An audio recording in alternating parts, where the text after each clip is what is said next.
Emri i Christian Shpendit vazhdon të qarkullojë gjithnjë më shumë në merkaton e futbollistëve pasi sulmuesi ka bërë parashikje pindse me fanellën e Cezenas në edicionet e fundit. Lojtari kombëtare shqiptare po shihet me interes nga klube të ndryshme, por për momentin të Cezena shpresojnë që ai të vazhdojë të mbetet pjesë e përvezimeve. Dhe drejtori sportiv Andrea Mancini në ditën e prezantimit të trajnerit të ri, Alessandro Diamanti, ka theksuar se shpreson që Shpendi të mbetet pjesë e ekipit, pasi është një futbollist shumë cilësor dhe është i vështirë për të zëvendësuar.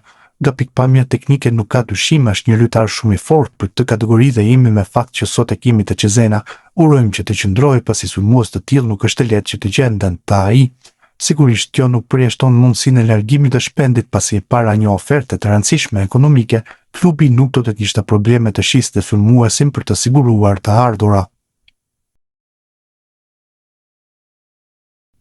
Ylber Ramadani është zyrtarisht futbollistit Çorum. Klubi turk konfirmoi transferimin e mesfushorit të kombëtares shqiptare përmes një njoftimi në rrjetet sociale, duke bërë të ditur se me 30 vjeçarin është firmosur një kontratë 2 vjeçare me opsion në rinovimi edhe për një sezon tjetër.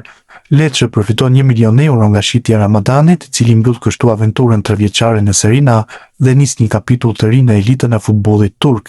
Ndërkohë ish futbollisti Lecces Dario Levanto e cilësoi largimin e Ramadanit si një lëvizje normale, duke marrë parasysh situatën kontraktuale të mesfushorit.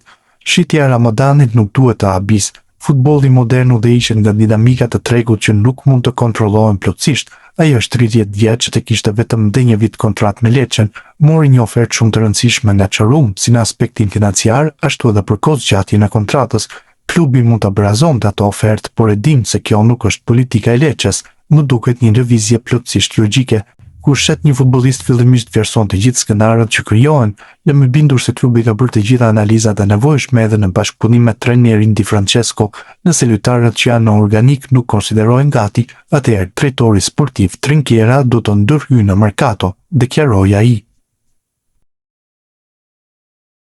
Dian Rama i kërkon largimin nga Borussia Dortmund. Bile raporton se portieri shqiptar dëshiron të jetë portieri i parë, një mundësi që nuk mund ta ketë Dortmundi. Dhe klubi po ashtu është i hapur për largimin e portierit të lindur në Stuttgart. Për herë të fundit mbrojti si titular portën e Heidenheimit që ra nga kategoria. Ramaj nuk do të largohet pa një shifër disa milion euro nga Dortmundi. Klubi gjerman paguante 5 milion euro në shkurtin e vitit 2025, duke menduar se do të ishte pasuesi Kobelit një ditë. Kontrata i përfundon pas 3 viteve. Mundësia Ramajt që të luajë me Shqipërinë apo Kosovën ekziston akoma.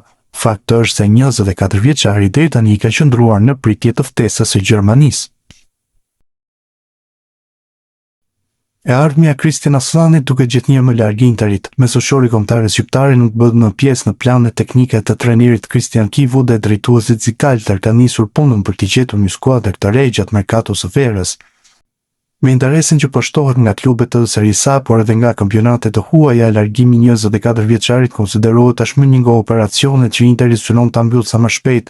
Klubi Zikalter është i fokusuar në ndërtimin e skuadrës për sezonin e ri dhe krahas afrimeve, prioritet mbeten te largimet të futbollistëve që nuk konsiderohen pjesë e projektit.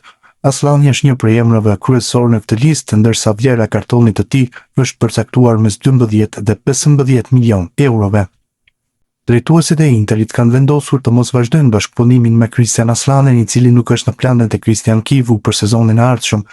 Së bashku me Benjamin Pavard, mesfushori shqiptar është autorizuar të kërkojë një destinacion të ri, ndërsa drejtori sportiv Piero Ausilio i ka besuar agentit Federico Pastorello detyrën për të sjellë oferta konkrete për të dy futbollistët. Objektivi i Interit është që transferimi i Aslanit realizohet me shitje përfundimtare, duke siguruar një përfitim financiar që do të ndihmojë klubin në operacionet e merkatos. Zikalteri të vlerësoi kartonin e shqiptarit në 12 deri në 15 milion euro dhe shpresojnë që marrëveshja të mbyllet përpara nisjes së fazës përgatitore verore. Megjithatë, deri në gjetjen e skuadrës së re, Aslani do t'i bashkohet grupit të Kivut për të nisur përgatitjet, ndërsa drejtuesit vazhdojnë negociatat me klubet e interesuara.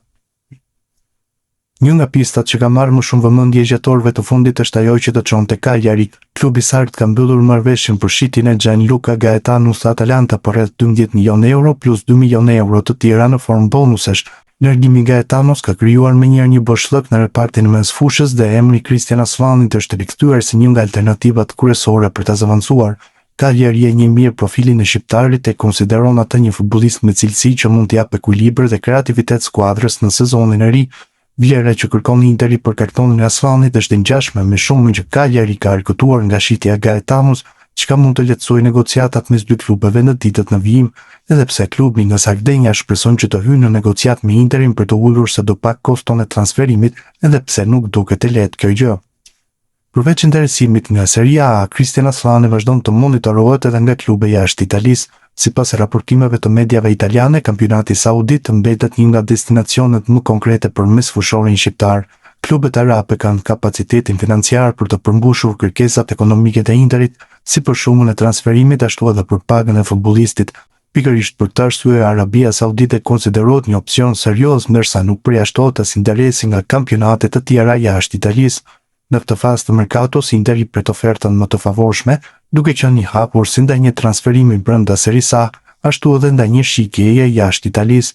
Vendimi përfundimtar pritet të merret në javët e ardhshme, ndërsa gjithçka tregon se aventura 4 vjeçare e Cristian Aslanit me fanellën zikaltër është drejt fundit. Muaj më parë Aslani largoi nga Torino dhe drejt tij kishte oferta të shumta, të cilat u refuzuan kategorikisht nga mesfushori shqiptar, duke lejuar më pas transferimin te Beşiktashi. Pas këta të fundit, nuk e blen kartonin e tij. Armando Broja ndodhet në Amerikë me Burnley për fazën përgatitore. Më 11 korrik, ora 1:30 pas mesnate, u luajt miqësoria mes Cincinnatit dhe Burnleyt. Fakt është se Broja nuk ndodhej as në stol. Plot 25 lojtar ishin në dispozicion të trajnerit Mike Jackson, që drejtoi sfidën e fundit si trajner i përkohshëm. Për Burnley tashmë ka nisur epoka e re. Klubi prezantoi Nicky Hayen, që firmosi kontratë deri në vitin 2029. Fati i brojës duket larg klubit anglez. Vetëm trajneri i ri mund të sjellë ndryshimin, pasi ishte Scott Parker, që më parë e nxori jashtë planeve. Ernest Muçi u kthyer pak ditë më parë në transferimin më të shtrenjtë në historinë e Trabzonsporit, por zyrtarisht ai nuk është më transferimi më i shtrenjtë në histori.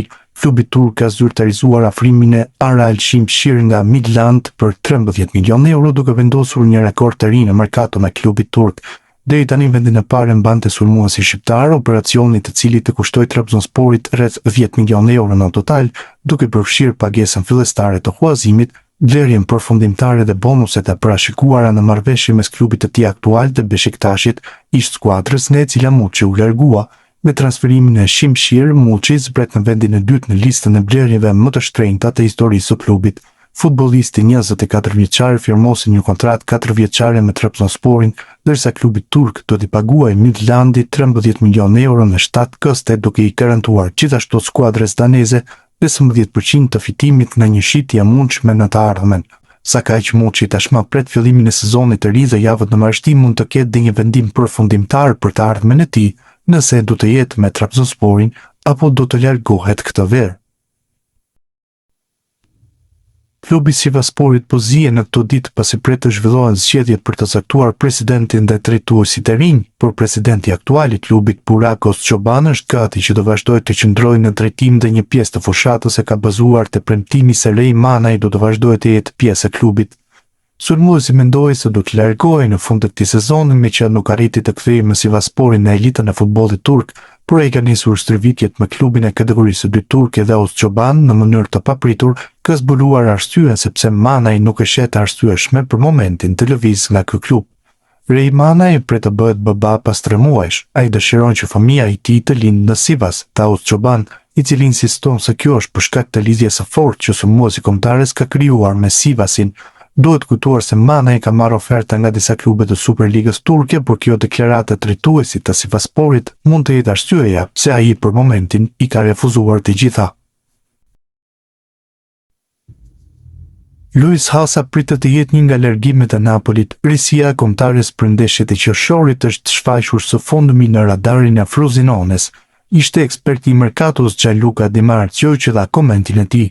Nuk do të ketë shumë nënshkrime, shumë do të varet në largimet e Napolit sepse ka një skuadër shumë të madhe. Mana po punon për të përfunduar disa largime. Drejtori sportiv po flet me Schalken për Lindstrom dhe me Frozinonen për Hasan. Frosinone është pjesë e Serie A, për Hasan do të ishte po ashtu e mirë pasi do të vinte pikërisht pas rikthimit të Frozinones në elitën e futbollit italian. E ardhmja Steven Shpendit vazhdon të mbetet e hapur në këtë merkato vere, megjithatë në shtator mund të bëhet realitet ëndra e tij. Sulmuesi shqiptar i Empolit po monitorohet në disa skuadra italiane, ndërsa pista që du të çonte te Padova është ftohur ndjeshëm. Kjo ka bërë që klubet të tjera të futen në garë për 22 vjeçarin, me Frosinone, Avellino dhe Cagliarin që kanë shfaqur interes për shërbimet e tij, teksa javët në vazhdim pritet të sjellin zhvillime. Frosinone vazhdon të kërkojë një sulmues për sezonin e ri dhe mes profileve të vlerësuara nga drejtuesit e klubit është dhe Steven Shpendi.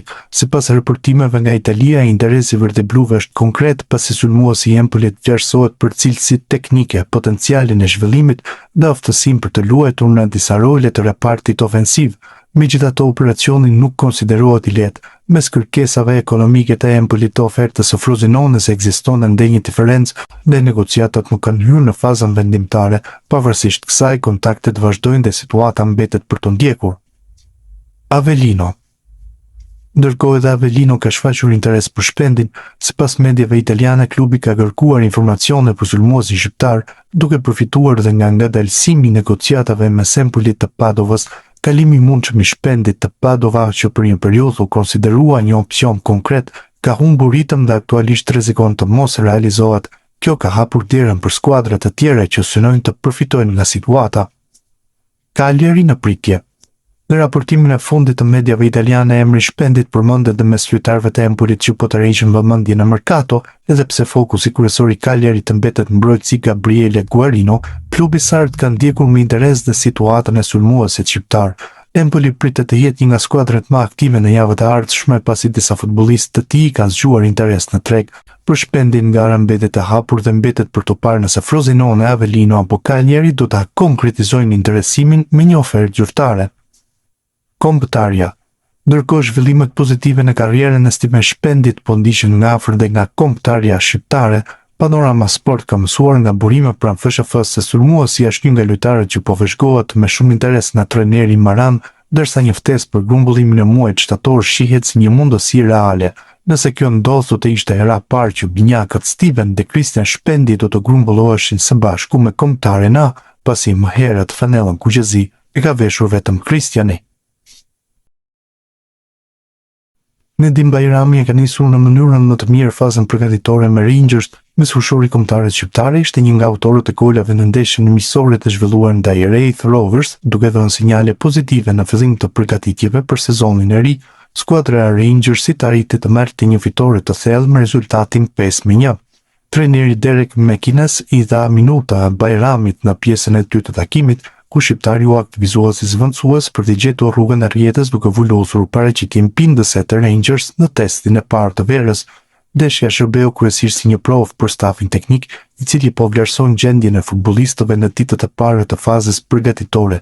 Rangers vazhdon të mos e ketë të plot skuadrën pasi disa lojtarë ende nuk janë rikthyer nga pushimet pas angazhimeve në Kupën e Botës 2026, ndërsa drejtuesit po punojnë edhe për afrime të reja në merkato. Sipas mediave skoceze, reparti mes fushës konsiderohet aktualisht zona më e kompletuar e skuadrës së Makines, ku bën pjesë dhe Bajrami, kështu që në merkaton e verës mund të mendohen dhe largime në këtë repart.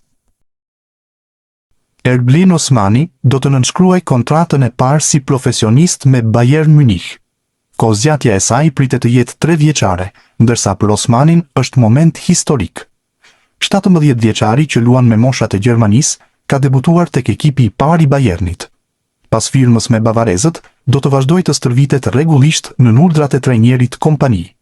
Po ashtu do të jap kontributin e tij tek ekipi U19. Erblin Osmani pritet të nënshkruaj shumë shpejt kontratën e tij të parë si profesionist me Bayern Munich. Negociatat janë në fazë shumë të avancuar dhe marrëveshja është pranë finalizimit. Kontrata parashikohet të jetë e vlefshme deri në vitin 2029. Mesfushori defensiv 17 vjeçar do të luajë kryesisht me ekipin U19 gjatë sezonit të ri, por gjithashtu do të stërvitet rregullisht me ekipin e parë, shkruan Kerry Hau në Gjermani, por Sky Sport Germany. Kujtojmë se Osmani deri tani është pritur vetëm nga Federata e Futbollit të Kosovës. Mundësia për të luajtur me kombëtaren shqiptare ekziston.